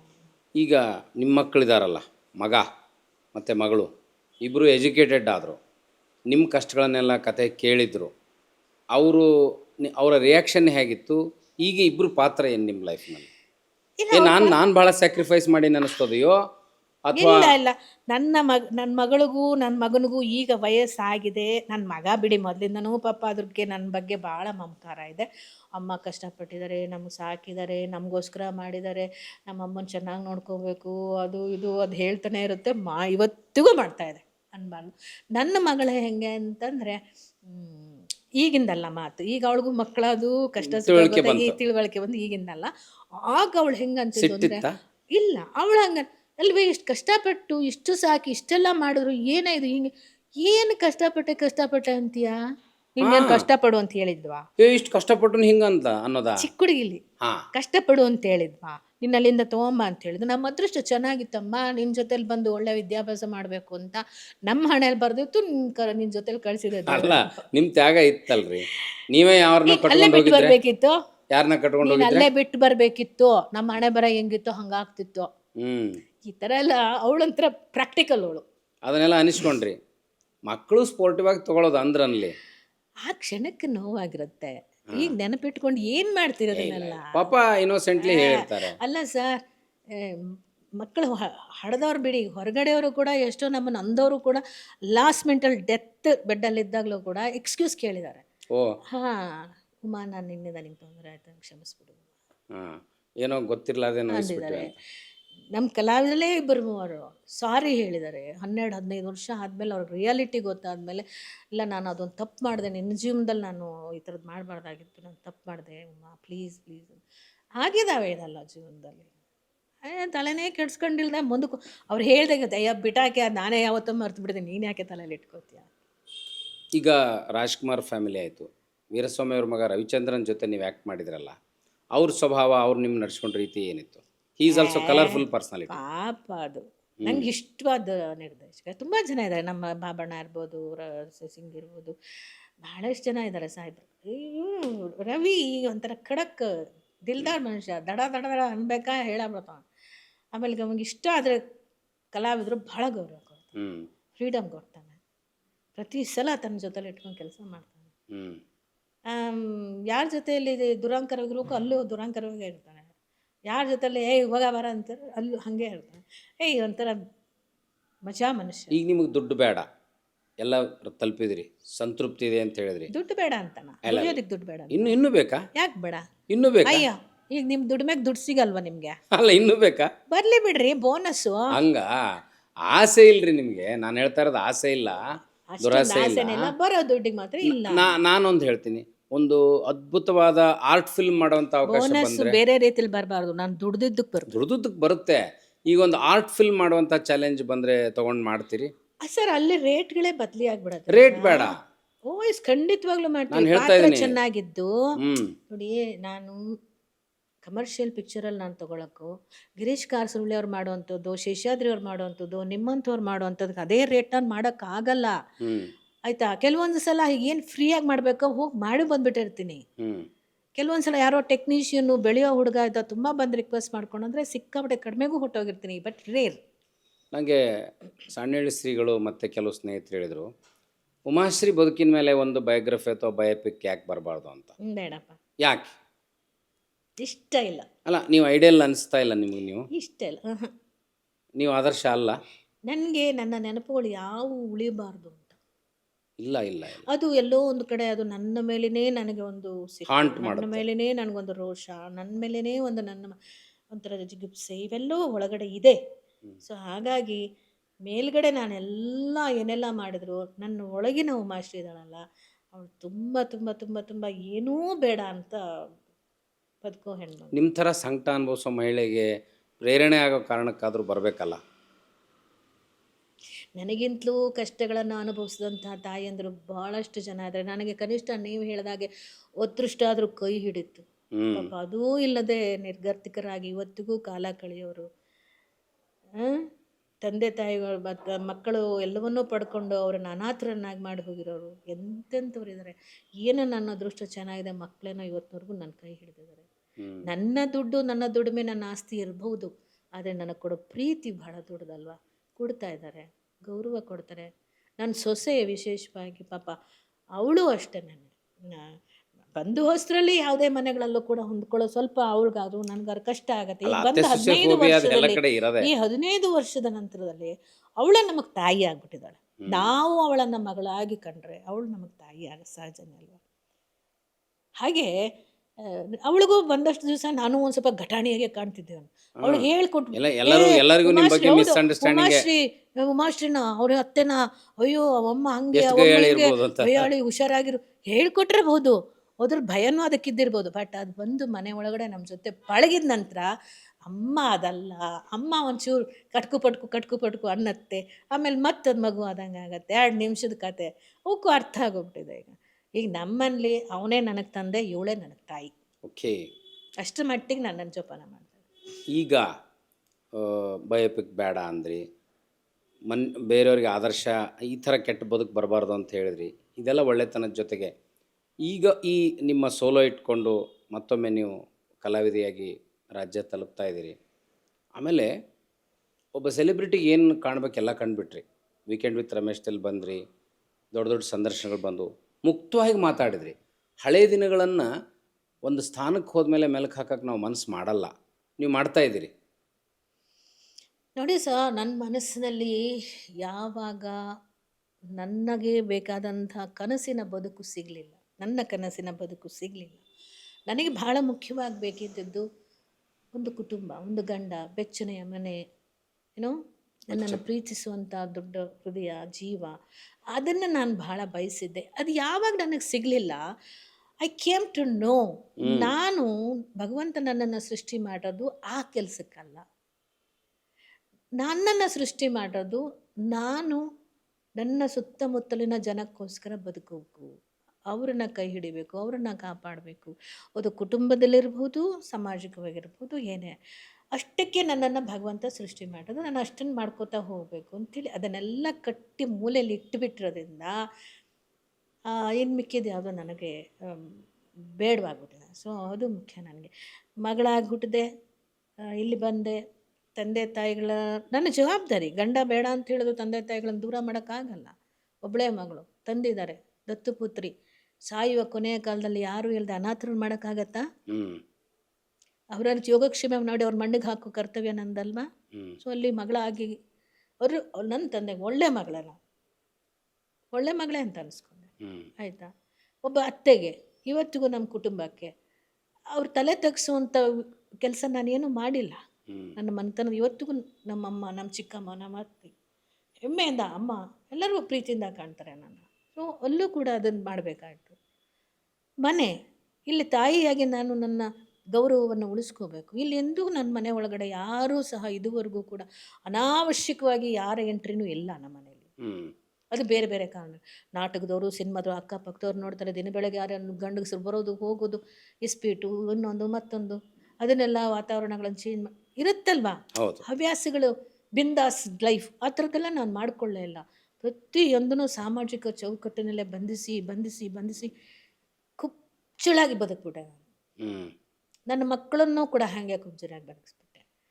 ಇವತ್ತು ರಿಪೆಂಟ್ ಅನಿಸಲ್ಲ ನನಗೆ. ಅದರಿಂದ ಪಡ್ಕೊಂಡಿದ್ದೀನಿ, ಸಾಮಾಜಿಕ ಗೌರವ ಸಿಕ್ಕಿದೆ ನನಗೆ. ಒಂದನ್ನು ಕಳ್ಕೊಂಡ್ರೆ ಒಂದನ್ನು ಪಡ್ಕೊಂಡಿದ್ದೀನಲ್ಲ ಸರ್ ನಾನು. ಅದೇ ಹಾಂ, ಸಾಸಿವೆಷ್ಟು ಸುಖಕ್ಕೆ ಸಾಗರದಷ್ಟು ದುಃಖ ಅನುಭವಿಸುವಂತ ಗಂಡಸಿನ ಸವಾಸ ಬಿಟ್ಬಿಟ್ರಿ ನೀವು. ಪರವಾಗಿಲ್ಲ, ಬೇಕಾಗಿಲ್ಲ. ಅದಲ್ಲ ಅಂತ ಹೇಳಿಬಿಟ್ಟಿದ್ದಾರೆ. ನನ್ನ ಅದೃಷ್ಟದಲ್ಲಿ ಅದಿಲ್ಲ. ಮತ್ತೆ ಯಾಕದ್ರ ಬಗ್ಗೆ ಯೋಚನೆ ಮಾಡಬೇಕು, ಕನಸು ಕಾಣಬೇಕು ಅಗತ್ಯನೇ ಇಲ್ಲ. ಮತ್ತು ಈ ಒಂದು ದೇಹಕ್ಕೆ ಎಷ್ಟು ಶ್ರಮ ಪಡೋಕ್ಕೆ ಸಾಧ್ಯನೋ, ಎಷ್ಟು ದುಡಿಯೋಕ್ಕೆ ಸಾಧ್ಯನೋ ಅಷ್ಟು ದುಡ್ದಿದ್ದೀನಿ. ಈಗ ಐ ಆಮ್ ರನ್ನಿಂಗ್ 69, ಅಷ್ಟು ದುಡ್ದಿದ್ದೀನಿ. 18 ವಯಸ್ಸಿಂದ 69 ಅಂದರೆ 50 ವರ್ಷಗಳ ಕಾಲ ದುಡ್ದಿದ್ದೀನಿ. ಇನ್ನೂ ದುಡಿಬಲ್ಲೆ ನಾನು. ಗಟ್ಟಿಯಾಗಿದ್ದೀರಿ. ಇನ್ನೂ ದುಡಿತೀನಿ ನೋಡಿ. ನಮ್ಗೆ ಆಶ್ಚರ್ಯ, ನಿಮ್ಗೆ 69 ಬರ್ಡೇನ ನಾವು ಲಂಡನ್ನಲ್ಲಿ ಸೆಲೆಬ್ರೇಟ್ ಮಾಡಿದಾಗ ಖುಷಿ ಆಯ್ತು ನಮಗೆ. ಸೊ ಹಾಗಾಗಿ ಎಲ್ಲೇ ಹೋದರೂ ಕೂಡ, ಏನೇ ಕೆಲಸ ಮಾಡಿದ್ರು ಬದ್ಧತೆ, ಕರ್ತವ್ಯ, ಕಾಳಜಿ, ನಿಷ್ಠೆ ಮತ್ತು ಸ್ಪಂದನೆ. ಅಪಾತ್ರರಿಗಲ್ಲ, ಪಾತ್ರರಿಗೆ ಗೊತ್ತಾಗತ್ತೆ ನನಗೆ. ಅನ್ನ ಒಂದು ಸಲ ಹೆಚ್ಚಿಗೆ ನೋಡಿದ್ರೆ ಜೀವನಾನುಭವ ಭಾಳ ದೊಡ್ಡದಿದೆಯಲ್ಲ. ಭಾಳ ದೊಡ್ಡ ಅನುಭವಗಳನ್ನು, ಜೀವನಾನುಭವ ಭಾಳ ದೊಡ್ಡದಿದೆ. ಎಂತೆಂಥ ಕೆಟ್ಟವ್ರು ನೋಡಿದಿರಿ. ಮಕ್ಕಳು ನನಗೆ ಕೊಟ್ಟ ಅನುಭವ ಇರ್ಬೋದು, ನಾನು ಮಕ್ಕಳಿಗೆ ಕೊಟ್ಟ ಅನುಭವಗಳಿರ್ಬೋದು, ಗಂಡನಿಂದ ಇರ್ಬೋದು, ಕುಟುಂಬದಿಂದ ಇರ್ಬೋದು, ಸಮಾಜದಿಂದ ಇರ್ಬೋದು, ಸ್ನೇಹಿತರಿಂದ ಇರ್ಬೋದು, ರಂಗಭೂಮಿ, ಸಿನಿಮಾ, ರಾಜಕೀಯ, ಎಲ್ಲ ವಿಭಿನ್ನವಾದ ವ್ಯಕ್ತಿಗಳ ದಿನನಿತ್ಯ ಬಳಕೆ ಆಗಿ ನೋಡಿ ನೋಡಿ ನನ್ನ ಜೀವನದ ಪ್ರಯಾಣದಲ್ಲಿ ಭಾಳಷ್ಟು ಜನಗಳನ್ನು, ಗುಣಗಳನ್ನು ಭಾಳ ನೋಡಿದ್ದೀನಿ. ಸೊ ಹಾಗಾಗಿ ಗೊತ್ತಾಗುತ್ತೆ ಇವರು ಹೀಗೆ, ಹೇಗೆ, ಏನು ಎಲ್ಲೆಲ್ಲಿ ಹೇಗೆ ನಡ್ಕೋಬೇಕು. ನೀವು ಹೇಳಿದ್ರಲ್ಲ, ಜಾಣತನದಿಂದ ಸಮಾಧಾನ, ಅದು ಭಾಳ ಮುಖ್ಯ. ಸಮಾಧಾನವಾಗಿ ಮುಂದುವರಿಯೋದಿದೆಯಲ್ಲ, ಅದು ಯಾವತ್ತೂ ಪೇ ಮಾಡುತ್ತೆ. Slow but it will pay. ನಮಗೆ ಒಂದು ರೆಕ್ಟಿಫಿಕೇಷನ್ ಇದೆ, ಕರೆಕ್ಷನ್ ಇದೆ. ಉಮಾಶ್ರೀ ಭಾಳ ಅಹಂಕಾರಿ, ಕಲಾವಿದರನ್ನ ಚೆನ್ನಾಗಿ ನಡೆಸ್ಕೊಳ್ಳಿಲ್ಲ, ಇವ್ರಿಗೆ ಇನ್ನೊಂದು ಅವಕಾಶ ಸಿಗಬಾರ್ದು ಅಂತ ಅಂದ್ಕೊಂಡು ಬಂದವನು ನಾನು. ಈಗ ಅನ್ನಿಸ್ತದೆ ಮತ್ತೆ ನೀವು ತೀರ್ದಾಳಕ್ಕೆ ಹೋಗಬೇಕು, MLA ಆಗಬೇಕು, ಮತ್ತೊಂದು ಸಲ ಕ್ಯಾಬಿನೆಟಿಗೆ ಬರಬೇಕು. ನೋಡಿ, ಉಮಾಶ್ರೀ ಸೊಕ್ಕಿನವ್ರು ಅಲ್ಲ ಅನ್ನೋದನ್ನು ನಾವು ಹೇಳೋದು. ನಮ್ಮ ಜೀವನದ ಹಾದಿಯಲ್ಲಿ ನಾನು ರಾಜಕಾರಣಕ್ಕೆ ಹೋಗ್ತೀನಿ ಅಂತಾಗಲಿ, MLA ಆಗ್ತೀನಿ, MLC ಆಗ್ತೀನಿ, ಮಿನಿಸ್ಟರ್ ಆಗ್ತೀನಿ, ಅಥವಾ ಇಂಟರ್ನ್ಯಾಷನಲ್ ಲೆವೆಲಲ್ಲಿ ರೆಕಗ್ನೈಸ್ಡ್ ಆ್ಯಕ್ಟರ್, ಇಂಟರ್ನ್ಯಾಷನಲ್ ಅಂದರೆ ಯಾವುದೋ ಒಂದು ನಾಮಿನೇಟ್ ಆಗಿತ್ತು, ಅದು ಬಿಡಿ, ನ್ಯಾಷನಲ್ ಲೆವೆಲಲ್ಲಿ ಒಂದು ರೆಕಗ್ನೈಸ್ಡ್ ಆ್ಯಕ್ಟರ್ ಆಗ್ತೀನಿ, ಸ್ಟೇಟ್ ಅವಾರ್ಡ್ಗಳು ಅಷ್ಟು ತಗೋತೀನಿ, ಏನು ಗೊತ್ತೇ ಇರಲಿಲ್ಲ. ಆಮೇಲೆ ಎಲ್ಲ ಒಂದು ಅತ್ಯಂತ ಒಂದು ಸಣ್ಣ ರೋಡಲ್ಲಿ ಮಕ್ಕಳನ್ನಿಬ್ಬರು ಹಿಡ್ಕೊಂಡು ಕೂಲಿ ಕೆಲಸ ಮಾಡ್ತಾ ಹೋಗ್ತಾ ಇದ್ದ ಒಂದು ಕ್ಯಾರಿಯರ್ ಕೈಯಲ್ಲಿ ಹಿಡ್ಕೊಂಡು ಹೋಗ್ತಿದ್ದು ಮಹಿಳೆ ವಿಧಾನಸೌಧದಲ್ಲಿ ಹೋಗಿ ರಾಜ್ಯಭಾರ, ಇಡ್ಲಿ ಮಾರಿದ್ದು, ವಿಧಾನಸೌಧದಲ್ಲಿ ಹೋಗಿ ರಾಜ್ಯಭಾರ ಮಾಡ್ದಾಗ ಅವ್ರ ಜೊತೆಲಿ ಕೂರ್ತೀನಿ ಅಂತ. ಅದೇ ಬ್ಯೂಟಿ ಅಲ್ಲ ಮೇಡಮ್ ಡೆಮೋಕ್ರಸಿದು. That's the beauty of democracy. Basavanna, Buddha, Ambedkar ಈ ನಾಡಿನಲ್ಲಿ ಹುಟ್ಟಿದ್ದು ಯಾವಾಗ ಸಾರ್ಥಕ ಅಂದರೆ, ಉಮಾಶ್ರೀ ಅಂತ ರಸ್ತೆ ಬದಿಯಲ್ಲಿ ವ್ಯಾಪಾರ ಮಾಡೋ ಹೆಣ್ಮಗಳು ವಿಧಾನಸೌಧದಲ್ಲಿ ಮಂತ್ರಿ ಆದದ್ದು ಬ್ಯೂಟಿ ಆಫ್ ಡೆಮೋಕ್ರಸಿ. ಬಸವಣ್ಣನವರ ತತ್ವ ಹೇಳೋದೇ ಅದವಲ್ಲ ಸರ್. ಎಲ್ಲರೂ ಎಲ್ಲರನ್ನೂ ಸಮಾನವಾಗಿ ಕಾಣಬೇಕು, ಎಲ್ಲರಿಗೂ ಸಮಾನ ಅವಕಾಶ ಕೊಡಬೇಕು. ಮಹಿಳೆಯರಿಗೆ ಮುಖ್ಯವಾಗಿ, ಮಹಿಳೆಯರಿಗೆ ಪುರುಷರಿಗೆ ಅಂತ ಬಂದಾಗ ಈಗ ಮಹಿಳೆಯರಿಗೂ ಕೂಡ ಅದನ್ನು ನನ್ನ ಪಕ್ಷ ಮಾಡ್ತು ನನ್ನ ವಿಷಯದಲ್ಲಿ. I am very grateful to my ಸಾಮಾಜಿಕ ನ್ಯಾಯ ಅನ್ನೋದು ನಿಮ್ಮ ವೆರಿ ಪಕ್ಷದಿಂದ much grateful to my party. ನೆನೆಸ್ಕೊಳ್ಳುವಂಥ ನಾಯಕರು ಖಂಡಿತ ಹೇಳಿದ್ನಲ್ಲ ಇಷ್ಟೊತ್ತು. ಎಸ್. ಸೋನಿಯಾಜಿ ಇದ್ದಾರೆ, ರಾಹುಲ್ಜಿ ಇದ್ದಾರೆ. ಇತ್ತೀಚೆಗೆ ರಾಹುಲ್ಜಿಯವರು ಇತ್ತೀಚಿನ ಕಾಲದಲ್ಲಿ ಬಂದವರು. ಸೋನಿಯಾಜಿ, ಖರ್ಗೆಜಿ, ಧರ್ಮ್ ಸಿಂಗ್ ಜಿ, ಕೃಷ್ಣಾಜಿ ಆ್ಯಂಡ್ ಇವರು ಎಚ್ ಕೆ ಪಾಟೀಲ್ ಜಿ ಅವರು, ಹೆಸರು ಹೇಳೋ ಪರಮೇಶ್ವರ್ ಜಿ, ಎಷ್ಟು ಜನ, ಭಾಳಷ್ಟು ಜನ ಪರೋಕ್ಷವಾಗಿಯೂ ಕೂಡ ನನಗೆ ಭಾಳಷ್ಟು. ಬಸವರಾಜ ಹೊರಟ್ಟಿಯವರು ಬೇರೆ ಪಾರ್ಟಿಯವರಾದರೂ ಕೂಡ ಎಷ್ಟು ಪ್ರೀತಿಯಿಂದ ಕಾಣ್ತಾರೆ. ಸಭಾಪತಿಯಾಗಿ ಬೇರೆ ಬೇರೆ ಪಕ್ಷದಲ್ಲಿದ್ದವರು ಕೂಡ ಭಾಳ ಗೌರವದಿಂದ, ಯಡಿಯೂರಪ್ಪಾಜಿಯಿಂದ ಹಿಡ್ಕೊಂಡು ಭಾಳ ಗೌರವದಿಂದ ಕಾಣ್ತಾರೆ. ಅಷ್ಟು ಗೌರವ ಸಿಕ್ಕಿದೆಯಲ್ಲ ಸರ್, ಇದಕ್ಕಿಂತ ಇನ್ನೇನು ಬೇಕು. ಹೌದು. ಮತ್ತು ನಿಮ್ಮನ್ನು ಇನ್ನೂ ಎತ್ತರಕ್ಕೇರಿ ಕಲಾವಿದೆಯಾಗಿ ಸಾರ್ವಜನಿಕ ಜೀವನದಲ್ಲಿ ನೋಡ್ಲಿಕ್ಕೆ ಬಯಸ್ತೇನೆ. ನಾವೆಲ್ಲ ಹೊಸ ಚಾನಲ್ ಮಾಡ್ಕೊಂಡವರು, ಸೆಲೆಬ್ರಿಟಿಗಳಲ್ಲ. ಆದರೆ ನೀವು ನನ್ನನ್ನು ಅಷ್ಟು ಪ್ರೀತಿಯಿಂದ ಒಪ್ಕೊಂಡು. ಸೆಲೆಬ್ರಿಟಿ ನಾನು ಅಲ್ಲ ಸರ್. ಅಲ್ಲಲ್ಲ, ನಾನು ಅಂದ್ಕೊಳ್ತೀನಿ ಉಮಾಶ್ರೀ ಸೆಲೆಬ್ರಿಟಿ ಅಲ್ಲ ಅಂದರೆ ಹೆಂಗೆ? ಆ ಯುರೋಪ್ನಲ್ಲೂ ಕೂಡ ರಸ್ತೆಯಲ್ಲಿ ನಿಲ್ಲಿಸಿ ನಮ್ಮ ಪಾಪ ಕನ್ನಡಿಗರು ಉಮಾಶ್ರೀ, ಇವ್ರು ಉಮಾಶ್ರೀನಾ. ಆಮೇಲೆ ಲಂಡನ್ನಲ್ಲಿ ರಸ್ತೆ ಬದಿಯಲ್ಲಿದ್ದದ್ದು, ಅಲ್ಲಿ ಪಿಸಾ ಟವರ್ ಎದುರುಗಡೆ ನಾವೆಲ್ಲ ಕೆಳಗಡೆ ಕೂತ್ಕೊಂಡಿದ್ದನ್ನೆಲ್ಲ ಅಲ್ಲಿ ನೋಡಿ ಜನ ಸರಳತೆಯನ್ನು ಎಷ್ಟು ಎಂಜಾಯ್ ಮಾಡಿದ್ದಾರೆ, ಖುಷಿಪಟ್ಟಿದ್ದಾರೆ.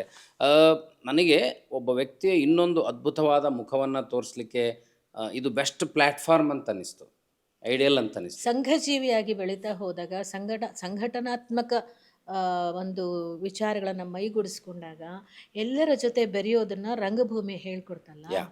ಸೊ ಅದು ರಾಜಕೀಯಕ್ಕೂ ಉಪಯೋಗ ಆಯಿತು. ಎಲ್ಲರನ್ನೂ ಕೂಡ ಪ್ರೀತಿಸೋದು, ಎಲ್ಲರನ್ನೂ ಗೌರವ, ಎಲ್ಲರಿಗೂ ಕೂಡ ಪ್ರೀತಿಯನ್ನು ಹಂಚೋದು, ಪ್ರೀತಿಯನ್ನು ಪಡ್ಕೊಳ್ಳೋದು, ಇದೇ ಬೇಕಾಗಿರೋದು. ಬೇರೆ ಏನೆಲ್ಲ ಸಿಗತ್ತೆ, ಪ್ರೀತಿ ಸಿಗೋದಿಲ್ಲ. ಬಹಳ ಕಷ್ಟ ಪ್ರೀತಿ ಗಳಿಸೋದು. ಕೊನೆಯದಾಗಿ ನಮ್ಮೆಲ್ಲ ಪ್ರಬುದ್ಧ ಮನಸ್ಸುಗಳಿಗೆ, ನಮ್ಮ ಚಾನಲ್ ಅಂದ್ರೆ ಪ್ರಬುದ್ಧ ಮನಸ್ಸುಗಳ ಚಾನಲ್ ವಚನ TV, ಏನು ಹೇಳಲಿಕ್ಕೆ ಬಯಸ್ತೀರಿ ನೀವು? ಲಾಸ್ಟಲ್ಲಿ ಹೇಳಿದ್ನಲ್ಲ, ಎಲ್ಲರನ್ನೂ ಗೌರವಿಸಿ, ಎಲ್ಲರನ್ನೂ ಪ್ರೀತಿಸಿ. ಅವರು ಇವರು ಸಣ್ಣವರು ದೊಡ್ಡವರು ಆ ಭೇದ ಭಾವ ಏನು ಬೇಕಿಲ್ಲ. ಸಣ್ಣವನಲ್ಲೂ ಏನೋ ಒಂದು ವಿಷಯ ಪ್ರತಿಭೆ ಇರುತ್ತೆ, ದೊಡ್ಡವರಲ್ಲಿ ಏನೋ ಇರುತ್ತೆ.